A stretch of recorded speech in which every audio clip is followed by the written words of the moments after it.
second is 9/10 of a second. The difference between Frank Biela and Alan McNish the last time around was about half a second. Now this time they go by. McNish has already got a 1 second advantage over the second place Frank Biela in the 78 car.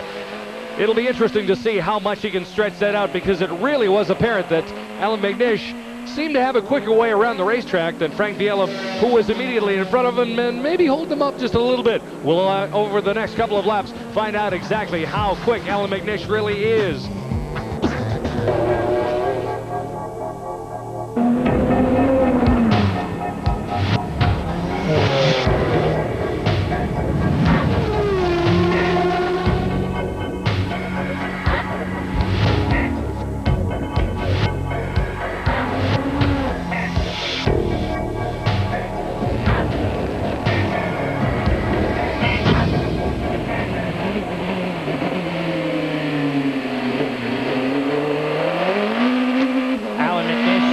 Starting to stretch his legs a little bit around this 2.39-mile circuit. There's no stretching out in the GT category, as the top three in class, you can they are nose to tail once again, as they have gotten in file in line behind the 37 car. It is Lucas Luhr leading Sasha Maassen and Bill Auberlen, and now they are separated by mere tenths from first to third. Actually, another interesting piece, courtesy of our friends over at Timing and Scoring, the difference between the two cars in that big battle for second place in GT, the 51 Porsche and the number 10 BMW, the difference is actually, as far as their fastest race lap, is 1/100th, actually 1/1000th of a second.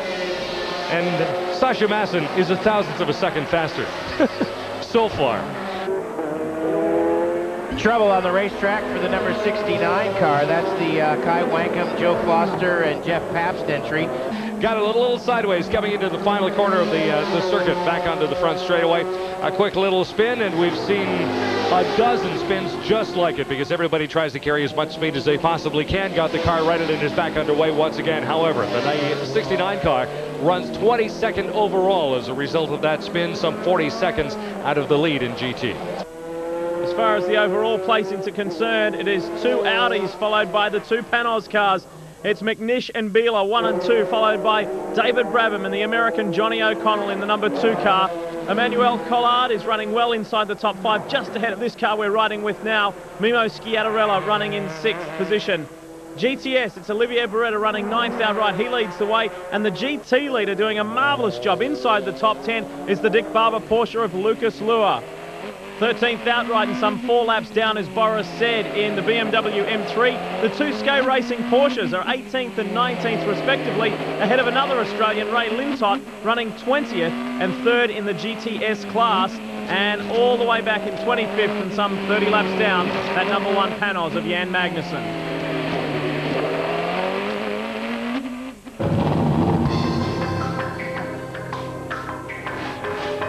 Adelaide is not only celebrating the return of sports car racing in Australia, but the return of competition on the full Grand Prix street circuit. Over the past 2 years, the V8 supercars have raced on the Adelaide streets, but it's been an abbreviated track. The Race of 1,000 Years is the first event on the 3.8-kilometre circuit since 1995. But the Adelaide circuit is considered, with the people that are here this weekend, to be the street circuit of street circuits. And Bathurst is fantastic. All the other circuits that we have in Australia have their own notoriety. But I believe that the Adelaide street circuit is a very individual circuit. It's very highly regarded by these people here.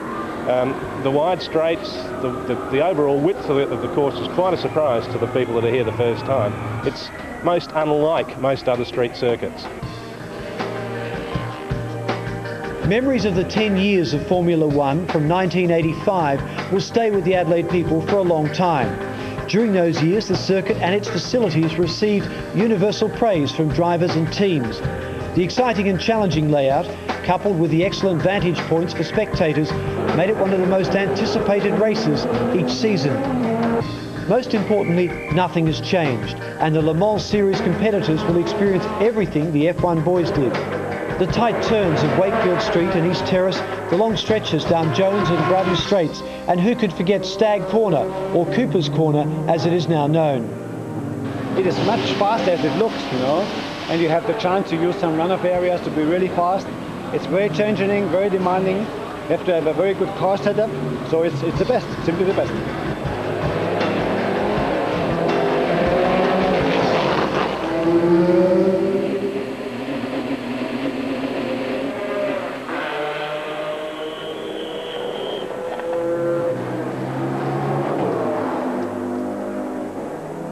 Well, the question of could Alan McNish last the distance has been answered. He is staying in the car. He's done more than the required 25 laps. His back must be okay. He is double stinting. Now, the other Audi didn't need a new set of tyres. Will 77, the new boots are standing there just in case. Ronaldo Capello has his crash helmet on. He steps forward saying, can I have a go? And Alan, I think, is pretty happy in the car for the time being. This is my toy, says McNish. I'm going to stay in it. They've refueled it, and that is all that they've had to do. Alan McNish is going to go out and do another stint, and on the same set of tyres. This is a heroic drive.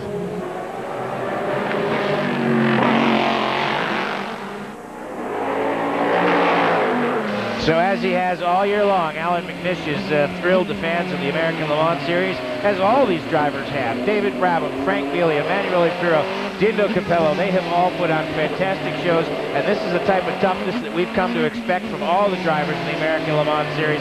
Alan McNish gets a lot of credit because he is the champion this year, but certainly there is no driver in any of those top teams that certainly has to give way to Alan as he continues to, as he is in fact, according to scoring, held the lead after the pit stop. So as they have double stinted the tires on, yeah, as he would have, because Frank Bielli stopped first, so that gave him enough of an advantage. So Alan McNish has held the lead after the pit stop.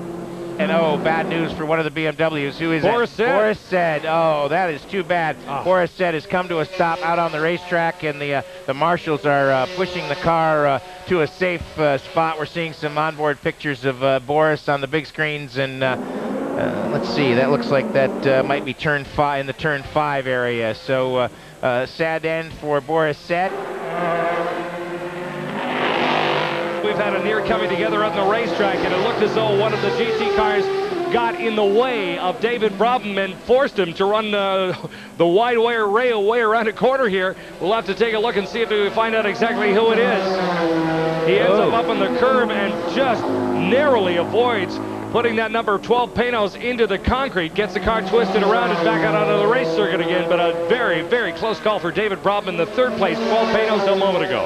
Yes, and he not only did he get up on the curb, but he did have a coming together with that Porsche, and he did a heck of a job to not completely spin that car around. That was some pretty fancy driving.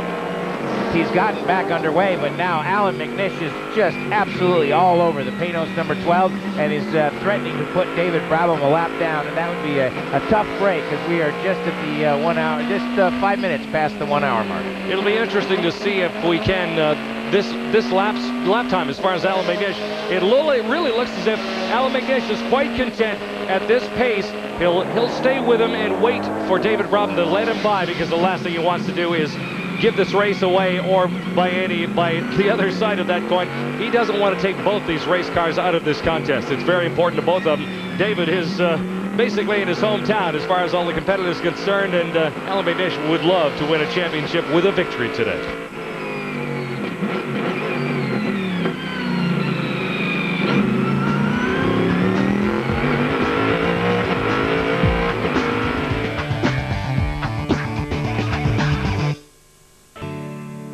Well, you could be standing on the mission field, or you could be standing where time stands still, when the path leads you down to an ocean well.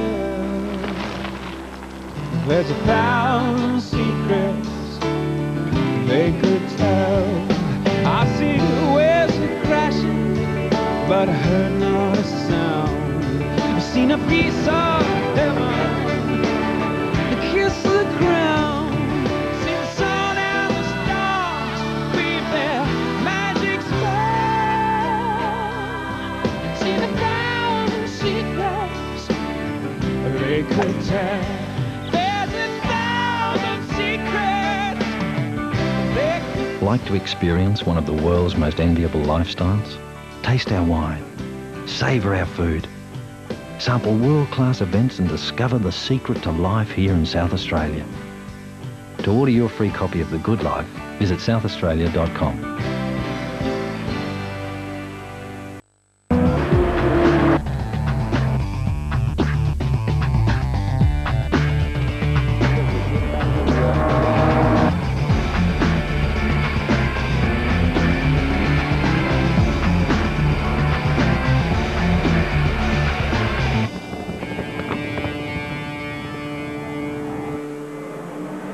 Welcome back. Well, as far as the top four are concerned, nothing has changed. It's still Audi, Panos, Panos.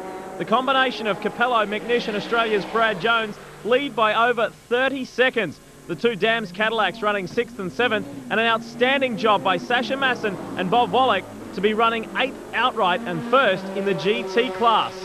Olivier Beretta, Carl Wendlinger and Dominic Dupuy, they've had some problems. They're running a little further back in 12th. And Rowan Skate, Doc Bundy and Wall running 19th, just ahead of Ray Lintott, maintaining that 20th position. And Hans Stuck, Van Overbeek and Boris said they've had their fair share of problems as well.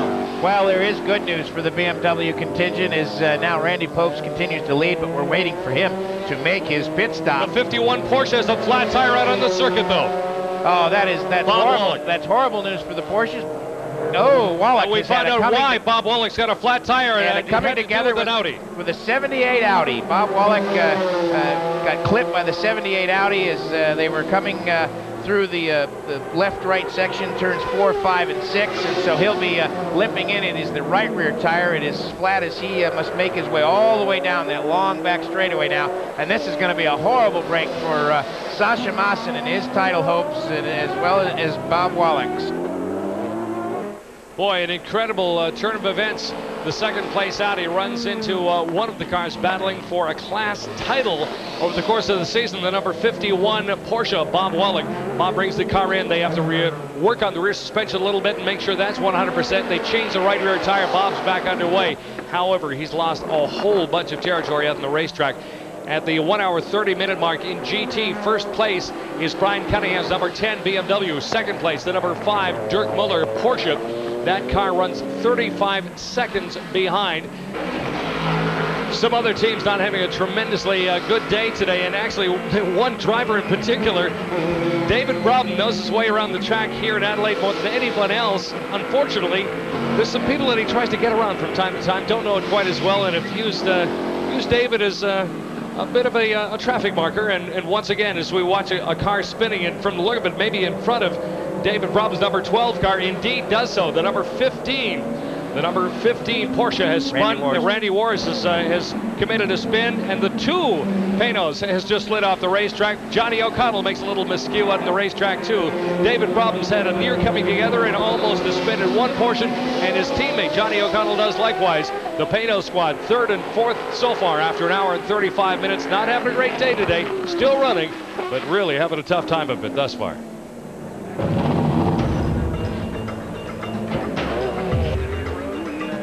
The Le Mans Series race down under would be missing something if there wasn't a little homegrown talent on the starting grid. And come race time, there was more local drivers than expected. Heading the Southern Hemisphere contingent is the number 12 Panos of David Brabham, Greg Murphy and Jason Bright. All three are excited about the opportunity of driving together. To be in a big event like this with three of us, with a real chance of winning this race, again, that's a thrill for me as well. These things stretch their legs. Once they stretch their legs, they're going to be doing close to 300k down Brabham Straight, and coming down to a first gear hairpin, from that speed, it's going to be a lot like the old Formula One days. I'm very privileged. Murph and I are very privileged to have such a good guy in the car with us. Quite honoured to that he's jumped in with us. Being our first race and everything. So I think it's great. It gives us a real chance at winning, and it's great to be in with such a big name. It was always going to be a tough task for Murphy and Bright, who had only driven the prototype car once in the lead up to Adelaide. But team leader David Brabham was impressed at how easily the two V8 supercar drivers took to the Panos at the Sebring test. They're two professional race car drivers. They got in and they did a great job, and I'm expecting great things from them this weekend. They've driven here, so they don't have to learn the track. While the Panos threesome are the star attraction, there's another team further down pit lane that's just as patriotic. Perth's Rowan Skay has campaigned 2 Porsche GT3s in the GT class all year, and to finally compete on home soil is a dream come true. It's sensational being here. This town's got such a reputation for motorsport around the world, and we're just delighted to be here. Skay is competing at the race of 1,000 years with fellow Aussie Des Wall and American Doc Bundy, while the second Skay Porsche is manned by the British combination of Johnny Molan and Richard Dean. The idea of running an international team in a foreign series is something he's wanted to do for some time. The World Championship, effectively, of endurance sports car racing is the ALMS series, and we really wanted to be part of that. It's a full professional program and goes on the great tracks around the world, including Le Mans, and it was the pinnacle, and we decided that that's where we wanted to be. And ensuring there was at least one Australian in each of the 3 categories, Sydney automotive dealer Ray Lintott is again driving with the British-based Chamberlain Racing in the GTS class. The team consists of South African Steve Watson and the Venezuelan Milka Duno. Lintott believes he has the best of both worlds, as Watson is fast and Milka isn't what you'd describe as your average racer. I sat with her today and for an autograph session for an hour. It was just amazing. I mean, everybody comes up to her, including the ladies, and say, wow, you make us proud. You're a woman doing all this fun stuff. Guys wanted to kiss her. Unbelievable. And she obliged. Other Australians competing in the race of 1,000 years include Alan Heath in the prototype class and Darren Palmer and Christian DeGostin in the GT category.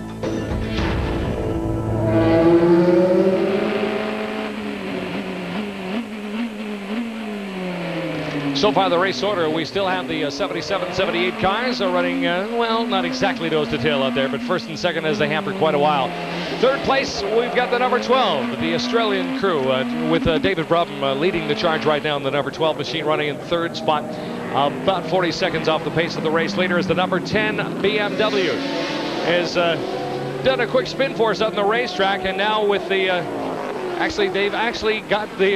Yeah, I think it's a bigger problem than the spin, yeah, Jim. He is slowed, and that's coming off the left-hander, turn 9, before the long trip down the back to the Brabham straightaway here. And indeed, he has clouded the curves. Oh, all 4 wheels. Ooh, my. Right in front of Frank Biela. The number 10 car with Brian Cunningham behind the wheel went all 4 wheels over the curb at the chicane, got all 4 wheels off the ground, and he is... dinged that mount pretty hard, so and now he's nearly come to a stop. He's almost to the turn 10 area, and boy, it looks like he is really limping back here. Now boy, on the tons of fun up the track. Lots of things going on. The 71 car has slid off the track, and also Didier de Radigas has taken the 0 car for a spin. So all kinds of things going on the racetrack. I wonder if things are getting a little slippery out there. It really looks as if it is, because suddenly we've had a whole bunch of people do little miscues out on the racetrack. Nobody has meant any harm yet. However, we'll get another look over the shoulder of Didier de Radigas as he comes into the corner and slides right through it. Actually, he was trying to make a pass of one of the prototype Panos cars, I believe, and just overcooked it a little bit. Gets the car all the way down the escape road there, and actually he made a pass to the inside of Johnny O'Connell. Unfortunately, the speed required to make the pass was too much to make the corner too. And we've got a car in along pit lane. David Brabham makes a stop in third place after an hour and 43 minutes. Whilst the number 1 Panos has already exited the race, the remaining 2 are running strong. David Brabham has done a good job to maintain third position on the road, but now it's time to hand over to Greg Murphy, undoubtedly one of the biggest moments in the Kiwis' career.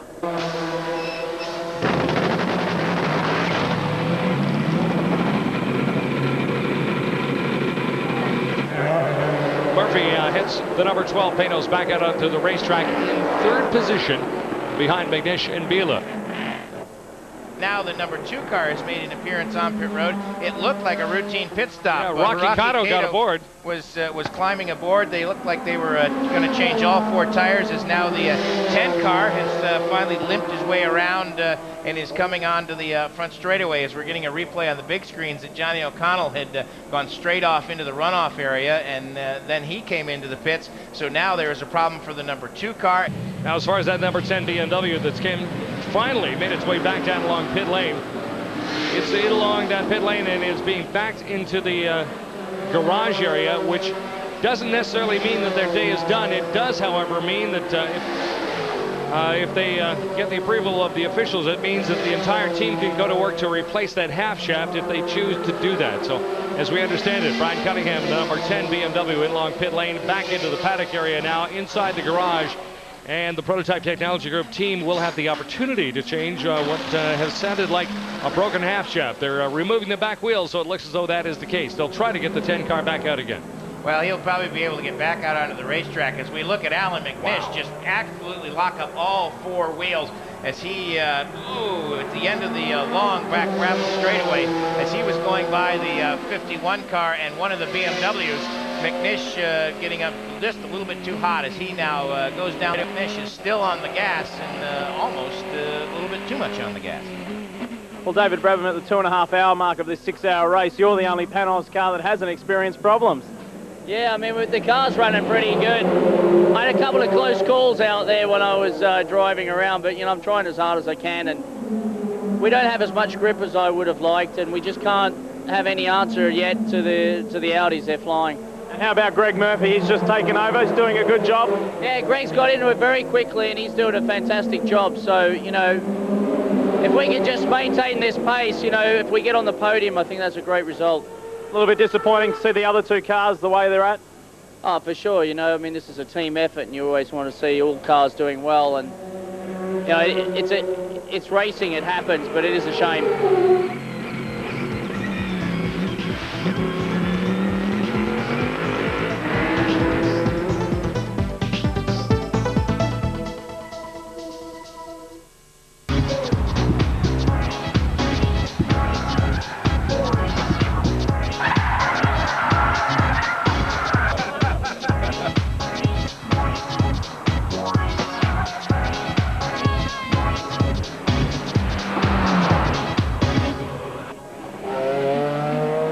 The Crocodile car is coming in long pit lane. Alan McNish is going to maybe get out of the car finally. The guy reportedly has a sore back, and it looks as though as he unplugs the helmet, he wheels the car in along pit lane and will finally get a bit of a rest after leading this race for better than 1 hour and 30 minutes. And it looks like Dindo Capello is going to get behind the wheel. David Addison is there. And that's right, Renando Capello is getting into the car now. Alan McNish gets out.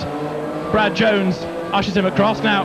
Oh, Brad leaps into the car as well. I saw Dindo walk round the side of the car, and I think Brad is helping with the belts, isn't he? Saying to Alan, come on, get into the garage. So Alan McNish, because of his bad back, can't really do very much to help in terms of bending over into the cockpit. So Brad Jones there, crash helmet on, leaps into the car, helps to grab in Dindo Capello. They've done the refueling, now they're going to try and put the new tyres on the Crocodile Audi.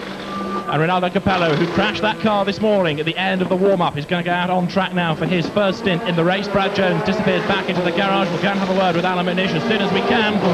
In the meantime, though, the tyre change being effected on Audi number 77. It's back on the ground. The engine will fire up in a moment. The headlights are on. Now the car goes back down the pit lane. Renaldo Capello takes 77 Audi back into the race. And does so in first place, does not lose first place. He was a minute 24 in front of the second place Frank Vila number 78 car, which we expect along pit lane momentarily. Dindo Capello is the race leader now in car number 77, and we hope to have a little chat with Alan McNish, assuming that Alan hasn't gone. Dreadful storm that